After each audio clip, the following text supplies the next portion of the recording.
Hello, നമസ്കാരം. എന്തൊക്കെ പറഞ്ഞാലും നമ്മൾ ചിരിച്ചു വളർന്ന വീട്ടിൽ ഉമ്മർത്തിരുന്നിട്ട് ഒരു ചായ കുടിച്ച് പുറത്തെ കാഴ്ചകളൊക്കെ കണ്ടിരിക്കുക പറഞ്ഞാൽ അതൊരു സെറ്റപ്പാണ്. അത് കഴിഞ്ഞ് അതിൻ്റെ കൂടെ തന്നെ ഒരു നല്ല മഴയും കിട്ടുകയാണെങ്കിലും അപ്പോൾ ഇന്നത്തെ ദിവസം അടിപൊളിയായിരുന്നു. ഉമ്മർത്തിരുന്ന് ചായ കുടിച്ചു, നല്ലൊരു മഴ കണ്ടു. മഴ കണ്ടു നോക്കിയിരുന്നില്ല, മഴ കൊള്ളാം. ഇനിയിപ്പോൾ എന്നടുത്ത മഴ കൊള്ളാൻ പറ്റുമെന്ന് അറിയാൻ പറ്റില്ല. നന്നായിട്ടൊന്ന് കുളിച്ചു.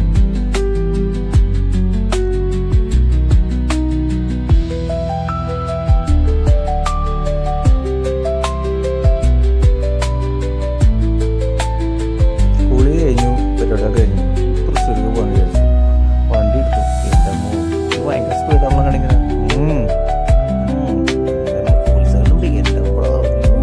എല്ലാ സ്പീഡിലാണ് പോകുന്നത്. അങ്ങനെ ഓടി ഓടി ഓടി ഓടി ഓടി ഞങ്ങൾ ഇപ്പോൾ തൃശ്ശൂരെത്തുള്ള തറയല്ലേ അങ്ങനെ ഓടി ഞങ്ങൾ തൃശ്ശൂർ വന്നു. തൃശ്ശൂർ കുറച്ച് പർച്ചേസൊക്കെ കഴിഞ്ഞ് എന്തായാലും തൃശ്ശൂർ വന്നല്ലേ, വടക്കുന്നത് കാണാണ്ട് ഇപ്പോൾ എങ്ങനെ പോവുക. തൃശ്ശൂർ വന്നു, വടക്കുന്ന ക്ഷേത്രത്തിൻ്റെ മുമ്പിൽ വന്നു, അമ്പലമൊക്കെ ഒന്ന് കണ്ട് കാഴ്ചകളൊക്കെ കണ്ട്